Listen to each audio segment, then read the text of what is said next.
આત્મહત્યાની કોશિશ કરનાર અને આર્થિક સંકળામણની અંદર સપડાયેલા યુવકે 118 લોકોના જીવને જોખમમાં મૂક્યા.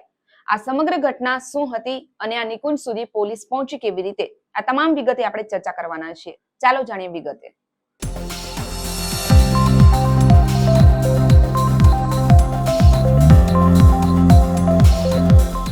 નમસ્કાર દર્શક મિત્રો, હોટલાઇન ન્યૂઝની સાથે હું છું સોનલ. આજે આપણે વાત કરવાના છીએ સુરતમાં બનેલી એક ચકચારિત ઘટના વિશે કે જ્યાં 118 કારીગરોની હત્યાની કોશિશ થઈ.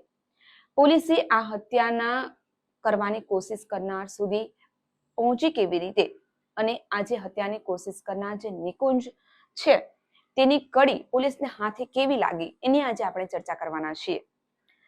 આ કંપનીની અંદર કામ કરનાર નિકુંજ કે જે કાપોદ્રાની અનબ ડાયમંડ પાણીના કુલરમાં ઝેરી દવા નાખીને રત્ન કલાકારોની સામૂહિક હત્યાની કોશિશના ગુનામાં મેનેજર તરીકે નોકરી કરતા નિકુંજ હિતેશ દેવ મુરારી 28 વર્ષીય છે કે જેઓ નાના વરાછાની અંદર રહે છે.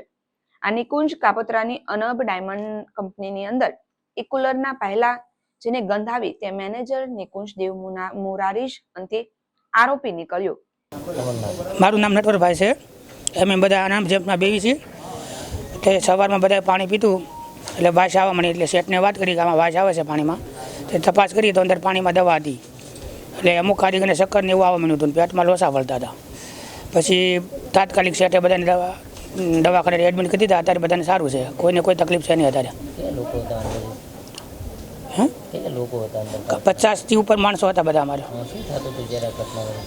સ્ટાર્ટિંગમાં અમુક માથું દુખતું હતું ને એવું થતું હતું, કોઈ ચક્કર માથું દુખતું ને પેટમાં લોસા વળતા ને એવું થતું હતું, પણ હવે તરત એડમિટ થઈ જાય ત્યારે બધું સારું છે, કોઈને કંઈ તકલીફ છે નહીં અત્યારે. અમને સવારે 10 વાગ્યા તો ખબર પડી, પછી બપોરે એડમિટ થયા હતા અમે. મારું નામ ડૉક્ટર મેહુલ પાંચાલ છે. હું કિરણ હોસ્પિટલમાં એઝ અ મેડિકલ ડાયરેક્ટર તરીકે સેવા બજાવું છું. આજે સવારે લગભગ 12:30 વાગે અમને એક ડાયમંડ ફેક્ટરીમાંથી ફોન આવ્યો હતો કે ત્યાં આગળ લગભગ 120 જેટલા દર્દીઓ છે કે જે લોકોએ પ્રદૂષિત પાણી પીધું છે, કે જેનામાં એક વોટર ટેન્કની અંદર ઝેરીલી દવાથી પ્રદૂષિત થયા હોય એવું પ્રારંભિક વસ્તુમાં જણાવ્યું છે. એ 120 દર્દીઓમાંથી લગભગ 104 દર્દી અમારી કિરણ હોસ્પિટલમાં આવ્યા છે. આ બધા જ દર્દીઓને અમે તાત્કાલિક એપ્રોપ્રિએટલી સારવાર આપી છે. બધા દર્દીઓ અત્યારે આઉટ ઓફ ડેન્જર છે. 104 દર્દીમાંથી 102 દર્દી એ વોર્ડમાં એડમિટ છે અને 2 દર્દીઓ છે કે જેમના નામ છે રવિ કિરણ પ્રજાપતિ 30 યર મેલ અને જયદીપભાઈ બારિયા 22 યર્સ મેલ, જે લોકો આઈસીયુ હેડમાં સારવાર લે છે. તમને શું જાણ કરવામાં આવી હતું કે આ લોકોનો શું થયું છે ને કેવી રીતે? અમને જાણ એવી રીતે કરવામાં આવ્યું હતું કે આ લોકોએ કન્ટામિનેટેડ વોટર્સ એટલે કે પ્રદૂષિત પાણી પીધું છે અને જેની અંદર કોઈક અજાણ્યા વ્યક્તિએ એમની જે વોટર ટેન્ક છે એની અંદર ટેબ્લેટ્સ એટલે કે જે ઝેરીલી દવા કે જે આપણે સામાન્ય રીતે સેલ્ફોસ કહીએ છીએ અને અનાજમાં મૂકવાની ટીકડી કહીએ છીએ, એ ટીકડીઓને સંક્રમિત કરેલી છે. હવે પોલીસ તપાસની અંદર એ પ્રશ્ન ઉદ્ભવે કે આ કંપનીમાં 18 વર્ષીય નિકુંજને પોલીસે પકડ્યો કેવી રીતે? તો પોલીસે આ 118 જે કારીગરો જે છે એમની જે તબિયત લથડી હતી એ તમામને પહેલા તો હોસ્પિટલ દાખલ કરવામાં આવ્યા અને બીજા દિવસે પોલીસે આ કંપનીની અંદર આવેલા તમામ સીસીટીવી કેમેરા ચકાસ્યા. આ કેમેરા ચકાસતા પોલીસને હાથે એક કડી ઉદ્ભવી કે જ્યાં કંપનીની અંદર જે કુલરની જે જગ્યા હતી, પાણી પીવાની જે જગ્યા હતી, ત્યાં 2 રસ્તા જતા હતા. એક રસ્તા પર લોકોની જે અવર જવર થતી હતી એ પોલીસને નજરે ચડતી હતી, પરંતુ બીજો એક રસ્તા પર સીસીટીવી નહોતા, જેના કારણે ત્યાંથી પસાર થનાર વ્યક્તિ પોલીસને ઓળખાણમાં આવી શકે તેમ ન હતો. અને બીજી વાત કે આ સીસીટીવીની અંદરથી પસાર થતા વ્યક્તિ એટલા ક્લિયર દેખાતા ન હતા, જેના કારણે પોલીસે નિકુંજને જ પોતાની સાથે રાખ્યો. હવે આ તમામ સીસીટીવીને આધારે પોલીસે તપાસ કરતા તેમના હાથે કશું જ ના લાગ્યું. હવે અહીં પોલીસના હાથે બીજી કડી ઉદ્ભવી. પોલીસે હોસ્પિટલ જે 118 જે કારીગરો જે છે એમને દાખલ કરવામાં આવ્યા હતા એ સાજા થઈ જતા બીજા દિવસે નિકુંજના જ મારફતે તેમને મેસેજ પહોંચાડ્યો કે તેઓ તમામ 5 વાગ્યે પોલીસ સ્ટેશને હાજર થઈ જાય. પૂછપરછ કરતા પોલીસને એવું હતું કે જો આ 118 કારીગરોમાંથી કોઈ એકનું કાવતરું હશે તો તે ગભરાઈને પોલીસ સ્ટેશન આવશે નહીં, પરંતુ આવું તો કશું જ બન્યું નહીં. બન્યું એવું કે આ 118 કારીગરોની પાસે પોલીસે પૂછપરછ દરમિયાન કશું જ વાંધાજનક હાથ ન લાગ્યું. હવે પોલીસે અહીં બીજી કડી ઉદ્ભવી કે પોલીસે આ કંપનીની અંદર 40 થી 50 જે મોટા લેવલના વ્યક્તિઓ જે છે, જે મેનેજર જે છે, એમની તપાસ હાથ ધરી કે જેમાં પોલીસે આ તમામના મોબાઈલ ચેક કર્યા. મોબાઈલ ચેટિંગની અંદર પોલીસને નિકુંજની પાસેથી નિકુંજનો મોબાઈલ ચેક કરતા એની પાસેથી જ વાંધાજનક વસ્તુ હાથ લાગી. નિકુંજના મોબાઈલની અંદર ચેટિંગમાં પોલીસને તપાસમાં જાણવા મળ્યું કે નિકુંજને લાખો રૂપિયાનું દેવું થઈ ગયું હતું અને લોકો તેમની પાસે ઉઘરાણી કરતા હતા. कापोद्रा पुलिस स्टेशन के विस्तार में अनब जेम्स में जो रत्न कलाकारों को पॉइजनिंग करने का जो केस हुआ था, उसमें हमने 307 आईपीसी अटेम्प्ट टू मर्डर का केस जो रजिस्टर किया था, उसमें हमने मुख्य आरोपी जो मेन अक्यूज्ड है उसको हमने पकड़ लिया है. उसका नाम निकुंज हितेश भाई देव मुरारी है और घटना की वारदात ऐसी है कि इसने अपने फ्रेंड से 10 लाख रुपए का उधार लिया था और ये ऑनलाइन बिजनेसेस जैसे ईबे या इट्सी जैसे बिजनेसेस ऑनलाइन प्लेटफॉर्म्स में सेलिंग का काम करता था और इसके अपने फ्रेंड से काफ़ी लोन हो गया था. इसके फ्रेंड को कहीं विदेश जाना था तो इसका फ्रेंड जो है इसे ऊपर प्रेशर बना रहा था बार बार पैसा लौटाने का और इसकी लाइफस्टाइल भी थोड़ी लेविश थी.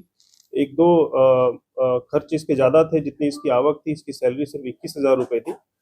तो इसके उपलक्ष्य में इसने सुसाइड करने का अटेम्प्ट किया और इसने ये पैकेट जो सेल्फोस का पैकेट है ये 31 मार्च को कापोद्रा ही पुलिस स्टेशन के विस्तार में एक जो रिटेल शॉप है वहाँ से इसने खरीदा और जब ये सेल्फोस का पैकेट फाड़ के अपना जान लेने के लिए पानी की टंकी के पास गया तो इसकी हिम्मत नहीं हुई और ये डर गया और वहाँ पे लोगों की आवक काफ़ी थी तो इसने डर के मारे वो छुपाने के लिए उस पैकेट को पानी में डाल दिया.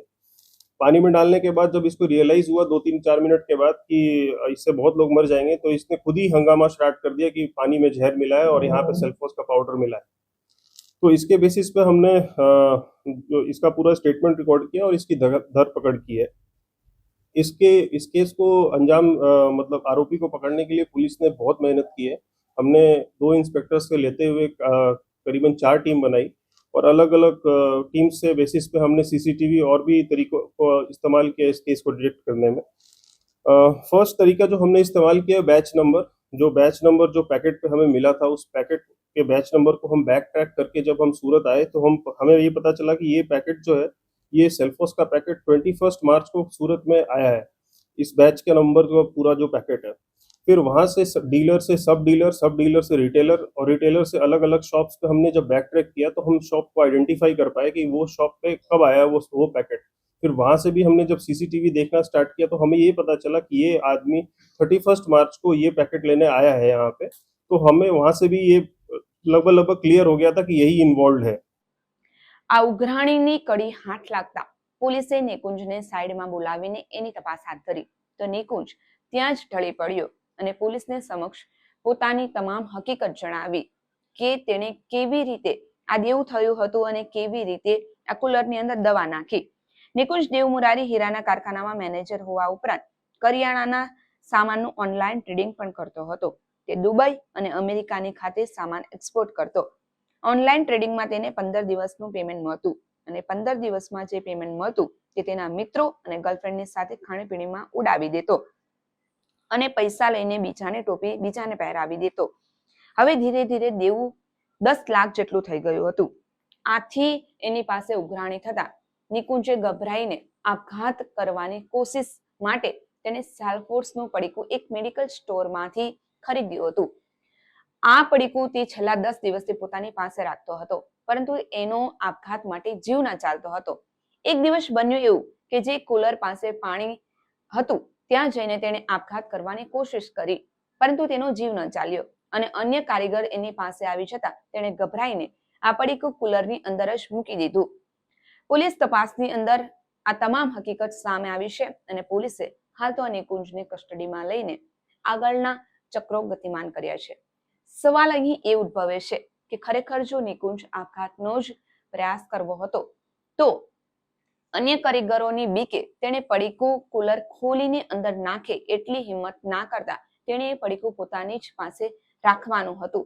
શા માટે અન્ય લોકોના જીવ પણ જોખમમાં મૂક્યા? અને જો ગભરાટની અંદર પડીકું ત્યાં મૂક્યું તો બાદમાં લોકો ત્યાંથી નીકળી જતા બાદમાં એ કુલરનું પાણી પણ તેણે ફેંકી દેવાનું હતું, પરંતુ એવું ન કરતા અહીં લોકોના 118 કારીગરોના જીવ જોખમમાં મૂક્યા. જો કદાચ આ 118 કારીગરોના જીવ જતે તો આના માટે કારણભૂત નિકુંજ પોતે જ હોતે. હવે પોલીસ તપાસની અંદર આગળ શું હકીકત બહાર આવે છે એના માટે તમે અમારી સાથે બન્યા રહેજો. આવા જ નવી રસપ્રદ વાતોની સાથે આપણે ફરી મળીશું. ત્યાં સુધી મને રજા આપશો. નમસ્કાર. આવા પ્રકારના વિડીયો તમને જોવા ગમતા હોય તો હોટલાઇન ન્યૂઝ ચેનલને લાઇક, શેર અને સબસ્ક્રાઇબ કરો.